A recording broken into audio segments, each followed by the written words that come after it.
Shalom, shalom. Kol halalim la Yahweh, Bahashem Yahushai, Bahashem Rakak Kodash.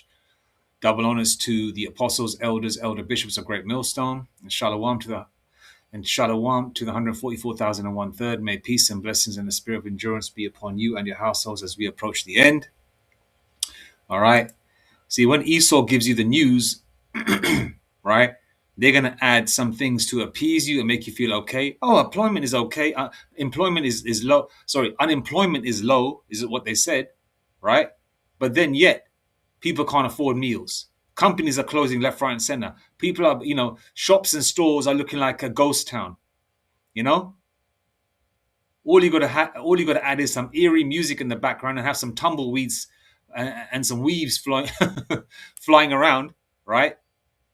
And then it looked like a ghost town. Shops and stores are closing here in the UK, America, banks. All right. There's a guy, I believe he's a Jake, the Latino Jake. I think Elder Apostle Gabar made some videos on him as well. So have I, right? Where the guy walks around different parts of California, I believe, or parts of America, and he talks about for lease, and he shows all the buildings that are for lease. All right. But yet they're saying that unemployment is low. Unemployment is high. Okay. And even if people are making so-called decent money, the money's not stretching far enough because the value of the money is gone. All right. It's fiat money anyway, fake money anyways, monopoly money. All right. What they give you is just a bunch of pie charts and graphs and numbers that are all made up by the powers that be. All right. The news media channels are owned by these damn devils, or these Edomites, the powers that be. 9:33 now. The stock market near record highs. Unemployment remains low, and employers are still adding jobs. But a new report finds more Americans are skipping meals because they cannot afford food. So let's bring in our chief business correspondent, Taylor Young, to talk about this. What exactly did researchers find? Yeah, so researchers with the New York Fed found a sharp increase in food insecurity in American households. In the headline number is 10% of American households report not having enough food because of prices, or a child missed a meal because of a lack of food. Now that number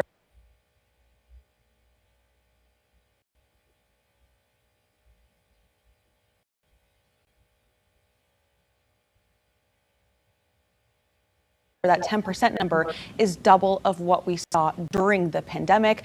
And the report also found that more families, more households are dipping into savings in order to afford necessities like groceries. And I think this gives us kind of a reason of why we're seeing so many Americans not feeling like the economy is doing great, despite those really impressive positive metrics that we were just talking about. Mm-hmm. Oh boy. So a lot of people might wonder, why is there such a big disconnect between this economic data that we're seeing and what households are actually experiencing? Yeah, because the economy really isn't being experienced kind of equally. So we know the unemployment rate is low, still low. Household wealth is still boosting, and the strong stock market and also home prices are the values are up. But I think the matter of the fact is that not every American household owns a home or invests, so they're not necessarily reaping the benefits of that. And they're the ones that are kind of dealing with those high grocery prices that they're up 30% compared to pre-pandemic. So yeah, while the economy is still growing, not everyone is necessarily benefiting from it. So is this what economists mean when they talk about a K-shaped economy? What does that mean? Yeah, exactly. So this is essentially what the K-shaped economy is. It's when you have one group of people really financially benefiting from high home sales, from the stock market being great, while on the other side, like the bottom part of the K, those people are financially struggling. Again, not all families own their own home, not all invest. So what you have is the lower income households really spending a lot more of their income on the necessities like groceries. They're also high rent and childcare. So that kind of is how you're kind of seeing a strong stock market, a strong economy, but also a lot of households still struggling to be able to afford groceries. Okay, K-shaped economy is something that we learned about this year. It's been around forever, but so is there any sign of this improving? So there are some reasons to be optimistic, right? So, inflation has significantly cooled from its peak during the pandemic or shortly after the pandemic. Wages wages continue to grow, and the job market remains relatively stable, healthy, competitive, but healthy. I think what's challenging, though, is once you have prices increase to a certain point, they really don't go back down. So what we're seeing is a lot of households still trying to catch up and readjust to these new prices. And I think it just comes down to the fact that a lot of Americans are still struggling to be able to afford those necessities or relying on credit cards to be able to do that. I think as a this, we're seeing more people take on side hustles or working more jobs. But yeah, we're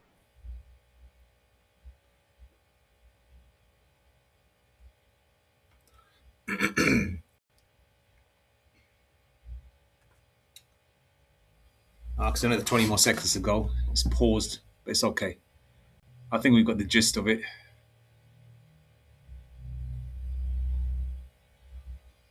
People are relying on credit cards. Let's see. We're experiencing essentially an economy that is completely different for two different sides of people in the country. Yeah.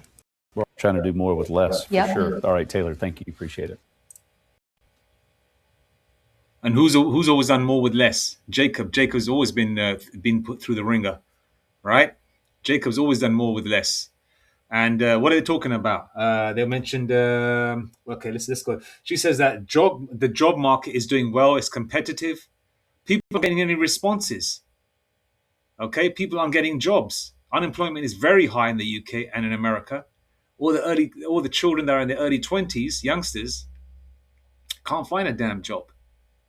All right, they can't find a job. Okay. They're talking about basically what this lady is talking about is just, it's like somebody who's hemorrhaging blood. That's America or Babylon in itself. And what they're trying to do is put a band-aid over it, but it's still leaking blood. So basically, she's just giving you some bullshit stories that everything's hunky-dory, but really everything's F-U-C-K-E-D'd with 3 exclamation marks at the end of it. All right? That's what she's giving you. All right?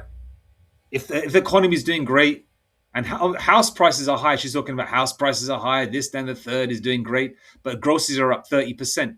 But then again, if groceries are up 30%, people haven't got their salaries increased. Okay, there's a freeze on salaries. So how is everything balancing out? House prices are up. House prices are up because, for fuck's sakes, the value of the money is not there anymore. That's why it's up. Okay, I spoke to my mum.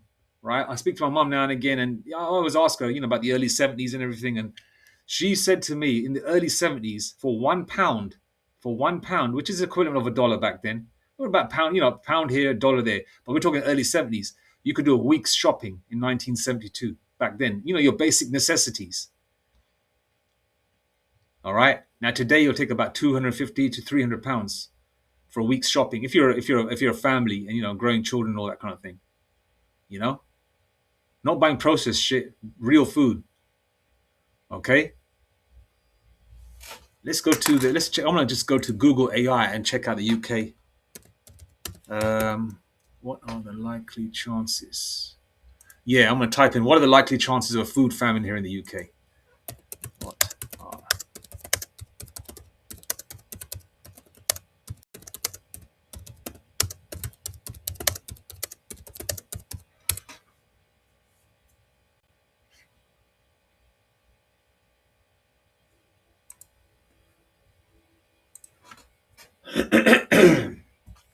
Okay, same thing as the news lady. They're gonna give you they're gonna give you the truth, and they're gonna add some sugar coating on top of it.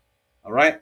Now I typed in what are the likely chances of a food famine in the UK? Because America and the UK, they're brother and sister. Even though the UK or England is the old world, America was the new world. Okay, but they're related. They're both Babylon. All right, but ground zero Babylon being America, which will be completely destroyed. All right. And this is all being orchestrated by Yahweh Bahashem Yahweh Shai, right? The Lord controls both sides, the good and the so-called bad. Isaiah 45 verse 7. Everything's of Yahweh Bahashem Yahweh Shai. The Lord said he's not a man that he should lie. Proverbs 20 and 24, man's goings are of the Lord. Okay, there is no boxing match between Yahweh Bahashem Yahweh Shai and Satan. Satan reports to Yahweh Bashem Yashai. Reports to the Most High. Okay, Yahweh. All right? He's an angel. Satan is an angel on the left-hand side. Okay? So these things have to happen. What you're going to understand is all these stories about the economy getting better and people are hungry and people are skipping meals and race wars and so on. So this happened, this disease, that disease, right? The World War III on the horizon, the race for nuclear weapons and all that shit, right? All these things are going to happen. There's only a certain time for talking, then there will be action, all right? Because it's all written in the scriptures many years, thousands of years ago, and they're going to play out. Did we Israelites not go into slavery? Okay, Deuteronomy 28 verse 68. Weren't we scattered to the four corners of the earth? Deuteronomy 28 verse 64. Aren't we the largest nation on the planet earth? Hosea 1 and 10. Right? Weren't the curses, didn't the curses come upon us? Right? For the want of all things going to these damn devils. Every time we try to set up some kind of so-called haven, your so-called Black Wall Streets, your Rosewoods, and I believe it's Rosewood, and all the other thousands of so-called black towns and Native Indian towns and Latino areas. What did Esau Edom do with the ex retired military or whatever, or even some of the soldiers that were in the army at that time, along with the American government? They bombed all those black towns because you Israelites were doing better than the so-called white man. You are the former of all things. You have the skill set. America and this whole world's vibration when it comes to people's parties, weddings, good times, bad times. What is the music? It's you, Jacob. You sing the songs. Every genre of music is you. Every invention is you. Every fashion item is you. Every kind of hip talk is you. All right? Okay? You are the template of beauty. Brown skin. All right, our women, brown skin, full lips, big tits, curvaceous body, long hair. Well, I'll give that to the Northern Kingdom woman because she has a long hair, right? Jacob being the most handsomest man, square-jawed, lean, tall, brown skin, afro. All right, everybody wants to be like you. Okay, you made America the world the way it is. Didn't we make Egypt? Didn't we make African Hamite Egypt great? 70 souls went in that place. And we made it great. Now look at Egypt today. It's flipping got a bunch of Ishmaelites and Edomites in that place. Greek babies. Think calling themselves Egyptian. And the real Egyptian are the Sudanese swatting flies. 7, 8 feet, 9 feet tall and the shit. 9 feet tall and that. For no damn reason. They can't do nothing with it. They're just lanky and ugly. All right? That's your Egyptians there for you. All right? You can tell. And those men, the Egyptian men, they can't even grow beards. Smooth face, shiny face. No stubble, no beard, no facial hair, no mustaches, no goatee. Right? Nothing. All right?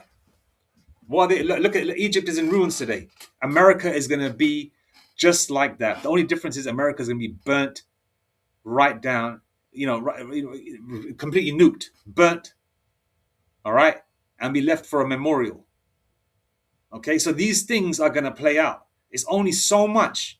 In terms of news media, oh yeah, it's just news again. They're talking about the famine. They're talking about people struggling. They're talking about race wars. They're talking about World War III. It's not going to happen. It's just news. We're safe. We're in good old America, England. We're in the West, where we've got Western ideals and all that shit. It's going to happen. As mentioned, the curses came upon us. Now, can you see these curses coming slowly but surely on these damn devils? Deuteronomy 30 verse 7. It's coming on them slowly but surely. Esau is losing, man. Jacob is winning for the most part. And just wait till we get these damn devils underneath our feet in slavery. They are F-U-C-K-E-D, bruv. Okay? So these things will happen. A food famine will happen. Race war will happen. Jacob's trouble will happen. Jeremiah 30 verse 7. All right? These things are going to play out. All right. Now we've seen what's happening in America. People are skipping meals. Okay. Now let's just read what it says here. And remember one thing, when you read even AI, they're going to sugarcoat shit, but they're going to give you the truth within these sentences. Okay, so I typed in, what are the likely chances of a food famine in the UK? The overall probability of a literal widespread food famine in the UK, defined as complete absence of calories leading to mass starvation, remains extremely low. Yeah, right. Okay, people are skipping meals here. All right. Unprecedented, no, Salakia. However, the likelihood of an acute food security crisis involving localized shortages, unprecedented price spikes, and subsequent civil unrest has escalated significantly. So the likely chances of food shortages and civil unrest is rising. The term escalation is used here. National security experts, academics from the University of York, okay, remember, we're in the old world, York, the grand old Duke of York. Remember that song back in the day? It's something from childhood, right? I think it's a nursery rhyme or some shit.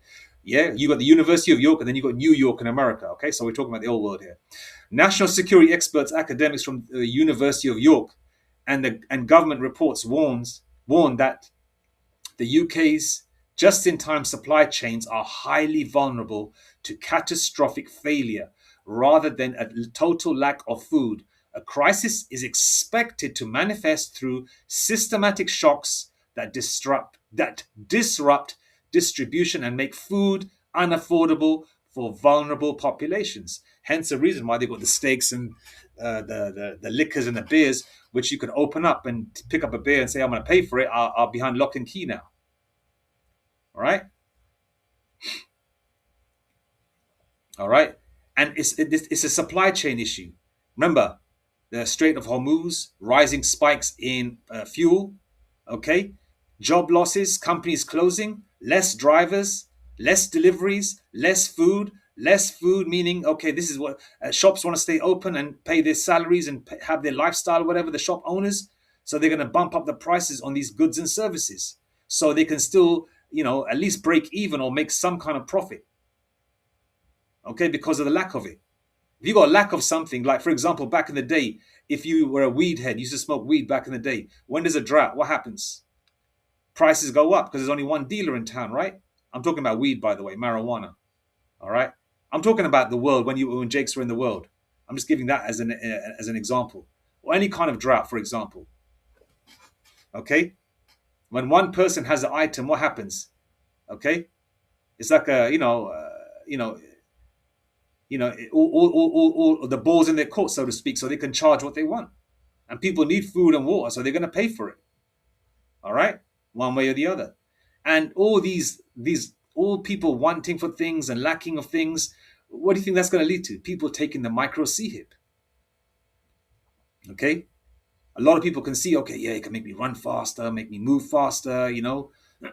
My dick can start working again. People that have been paraplegics or in wheelchairs, maybe they can say, okay, yeah, I've got a wife and I haven't dealt with her in the bedroom for 2 years. Can you please make me whole again so I can save my relationship? And people will take the micro C hit for just for that. People want to, do things, make their life so-called easier because they're tired all the time because what Esau's putting in the air.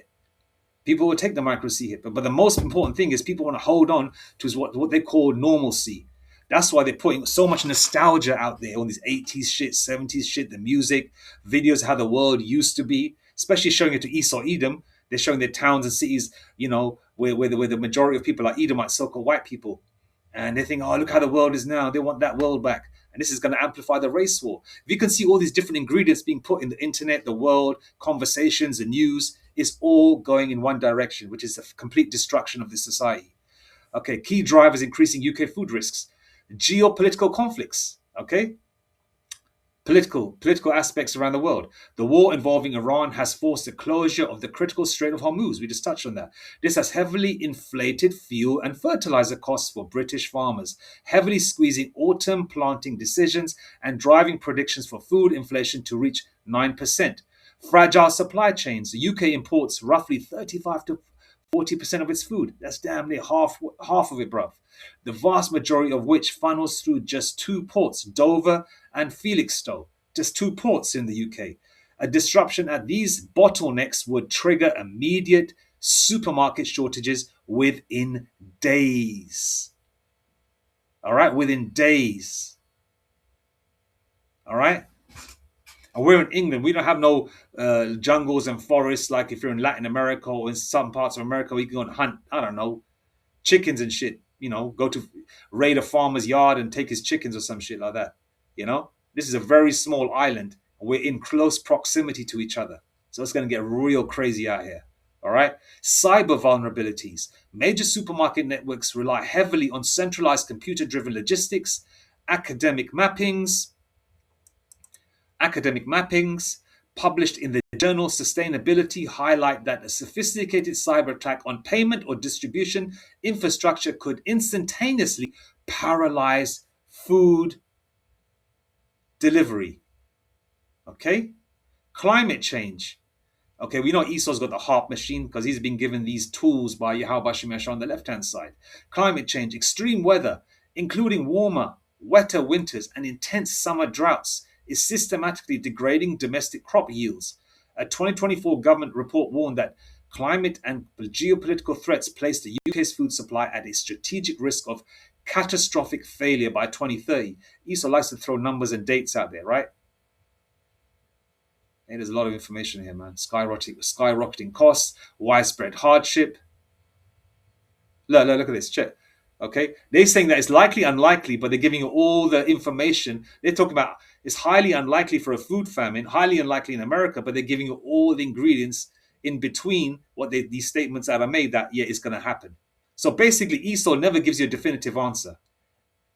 Okay, they like to give you a hope or a light or a little bit of ray of sunshine, which they're really bullshitting you because they don't want everybody to crash out yet. Because remember, a lot of these people have yet to escape to their bunkers. Okay, or the powers that be. All right. Skyrocketing costs. I'll just quickly scan through it. The Food Foundation projects that food prices will be 50% higher than in 2021. Widespread hardship estimates indicate that 14% of UK households already face severe food insecurity. All right. 15% of parents have struggled to provide sufficient food over the past year. See, it's only going to get worse. We're approaching 2027 in approximately 6 months. Risk of unrest. We're halfway through the year already. Shortening the days for the elect's sake. And Esau, the devil, Revelation 12 verse 12, they know they've got a short time. So they're going to get busy. All this 2030 shit, just because Esau says it's 2030, the Lord ain't going to make it 2030. Okay? Time, listen, Father Time, Yahweh Shemeshai controls everything. You damn devils can't say something's going to happen. All right? The Lord can make everything happen overnight. Okay? And we don't have long here left. All right? Risk of unrest. A survey of over 50 food system experts revealed that 80% believe logistical distribution failures and sudden localized spikes in carbohydrate costs like bread and pasta could trigger civil unrest and looting within a decade. All right? And this segment, this information... Oh, 1 minute. Okay, shit. Let me read this. Government and commercial preparedness. The UK government utilizes reasonable worst-case scenarios to plan for disruption. Recent contingency planning has focused on securing livestock supplies, such as chicken and forget that Esau can have that bullshit pork. If carbon dioxide supplies fail due to international conflict, nobody should be eating this nonsense pork. Have you noticed? Even the elders have mentioned this. The prophets of Great Millstone, the men of the Lord, men of Yahweh Shemeshai. But during the so-called pandemic or scamdemic, pork was left on the shelves. Jake got a little righteous at that point. But as soon as everything went back to normal, Jake had them pork steaks and pork chops back on the barbecue, man. Major supermarkets such as Tesco maintain that current supply lines are stable. However, unlike countries like Switzerland, the UK government does not hold a national civilian food stockpile, leading independent experts to advise households to maintain a basic 1-week reserve of non-perishable goods at home. So they're already letting you know in between the lines, you better keep something at home. Okay? Have a contingency plan. All right? So Esau can say what they want. Oh, the unemployment is high, unemployment is low, people are making money, house prices have increased, this, that, and the third. That's because if the value of money is low, right? Okay, obviously it's going to increase. For example, an example today, right? 40 years ago, if you were earning £500 a week, that would be damn good money. 50 years ago, so let's just say 50 years ago, that'd be excellent money in the UK. £500 a week, right? But people earn that now and just, and have to live in a household with numerous people to pay the rent. But back then, that was a lot. And back then, 50 years ago, £1, you could do a shopping for a week. Now the value of money has decreased. So therefore, you need more of it to buy the same stuff. So therefore, there's no value in the money. So if house prices have increased, it's because the value of money is low. Okay? The value of the money is low. And that's why people are eating their... And this is all prophecy. Let's go to scriptures now, yeah?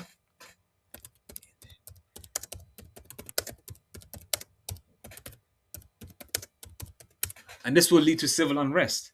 People will crash out along with these, the race war on the horizon, Jacob's trouble. Jacob's trouble has already started, Jeremiah 30, verse 7. It's just going to increase. And Jacob's trouble is only for the 2/3 of unelect Jakes. It's not for you elect. You elect will be in the midst of it, but a lot of you will get, or the men I'm talking about, will get spiritual power, or be next to an angel, or the angel will be next to you, or you'll be next to a Jake with spiritual power, or the Lord will provide a way for you to escape. Okay? Isaiah 59 and 19, when the enemy comes in like a flood. All right? The elect don't have to worry. All right? Let's go to Ezekiel 4:16. Moreover, he said unto me, Son of man, behold, I will break the staff of bread in Jerusalem, and they shall eat bread by weight and with care, and they shall drink water by measure and with astonishment. All right? We've already seen videos of women saying, they're buying water and they can't get enough water for their household. Because in America, for the most part, they don't drink tap water. All right? In the UK, people drink tap water because I guess it's a different kind of supply with the water right over here. But it's all poison anyway. Even the bottled water, the tap water. Esau might say something's organic, but how do you really know? And what did our the tribe of Gad say? They got these damn crackers have got a forked tongue. The serpent's tongue. All right?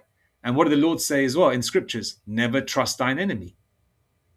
Okay? Just like iron rusteth, so is their wickedness. All right? Let's get that scripture. All right? So people are going to eat their bread. Let's read this again. Moreover, he said unto me, Son of man, behold, I will break the staff of bread in Jerusalem, and they shall eat bread by weight and with care, and they shall drink water by measure and with astonishment. So you should never believe what these honkies say. How many trees did they make with the tribe of Gad? Brothers always mentioned 400, our elders, apostles on down. But recently, I believe one of the bishops mentioned 500 trees these crackers broke. They said the tribe of Gad, this is what we're going to do for you, X, Y, and Z. They shook on it, and lo and behold, a short while later, they stabbed Gad in the back. Literally. Okay? You should never trust these devils, man. And who's been our enemy from the get-go? These so-called white people. But yet you damn stupid 2/3 Jakes want to be friendly with them and friends with them and, let your daughters date their sons. You scumbags, man. And you niggas out there that do that kind of shit, let your daughters date a cracker, man. Death to you, man. All right? Death to you. All right? Ecclesiasticus 12 and 10. Never trust thine enemy, for like as iron rusteth, so is his wickedness. All right? Never trust thine enemy, for like as iron rusteth, so is his wickedness. How much do you niggas need to go through, right? How much do you Jakes need to go through before you realize that this damn devil is a piece of shit? These so-called white people. And right behind him, the heathen nations too. The receipts are across the four corners of the earth of their bloodshed. And if you want more deep knowledge on that, I urge you to go to one of our elders, the men of Great Millstone, one of the men of the Lord, Elder Malcolm of GMS Chicago. Go to his channel, Malcolm, MALCHAMAH, Malcolm. I believe that's how you spell it. All right, or GMS Chicago.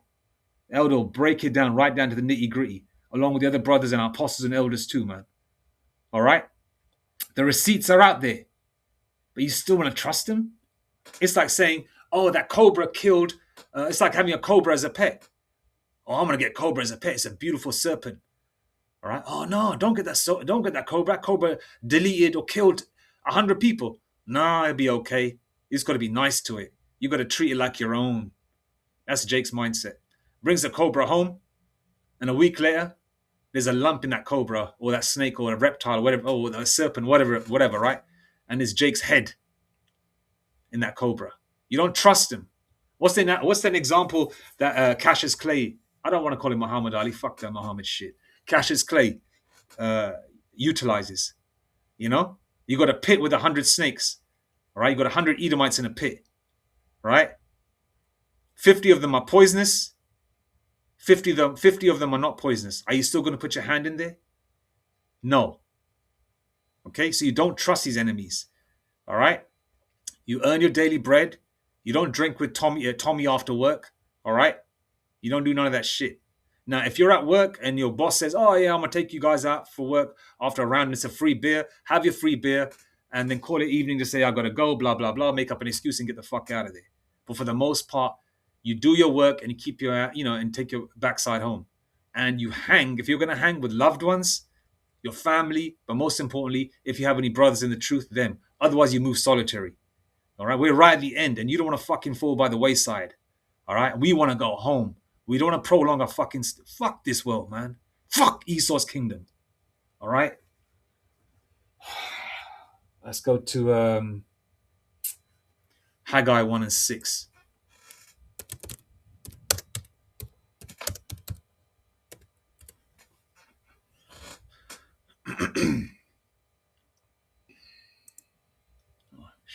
It's been half an hour now, but I'll read one more scripture, then we'll call it a day. Finish up.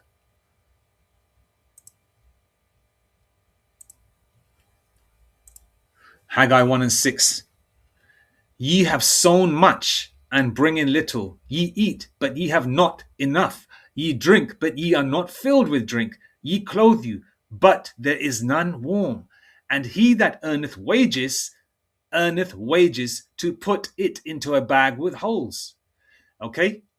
And I've experienced that in terms of, the organization that a lot of us work for, right?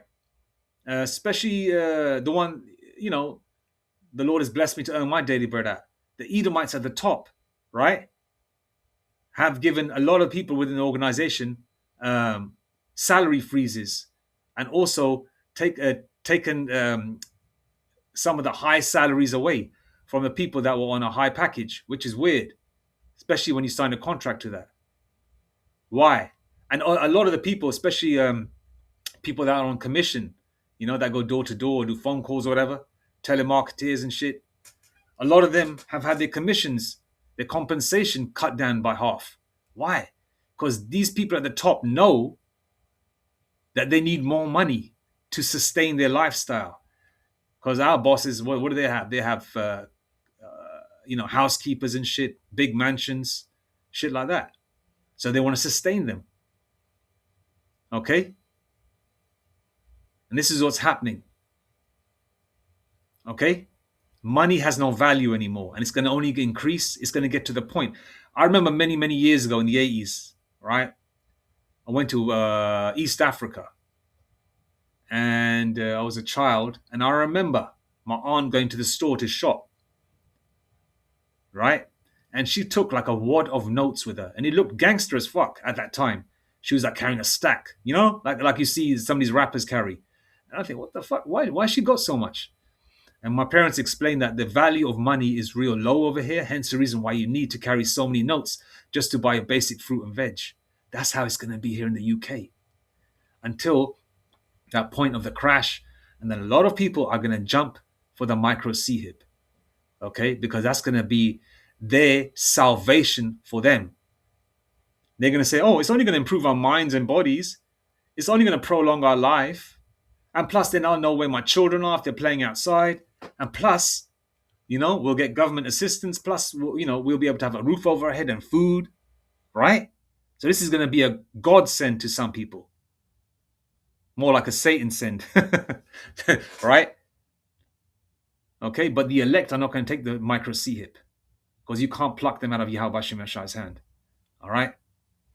So all these things collectively food shortages, people skipping meals, are all leading to the crash of the economy, World War III, Jacob's trouble, all these things that are yet to happen. All right?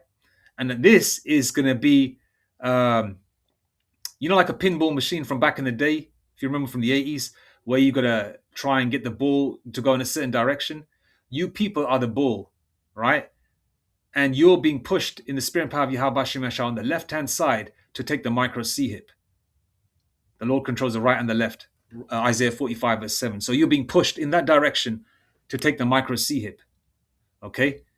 Because when everything's taken away and Esau comes out, hey, you take the micro C-hip, this is what we can do for you. Revelation 13:16, and you're going to take it. But the elect aren't going to take it because we know it's coming. I mean, the hopeful elect at this moment in time. All right? I'm going to leave it there now. All praises to Yahweh, Ba'ashem Yashai, Ba'ashem Rakakodash, Mawatha Bad Mabah, Kwam Yashrala. And once again, double honors to the apostles, elders, elder bishops of Great Millstone that rule well, and Shalom to the 144,001/3. Okay, the elect. May peace and blessings and the spirit of endurance be upon you and your households. Shalom. And Shalom Babakar, by the way.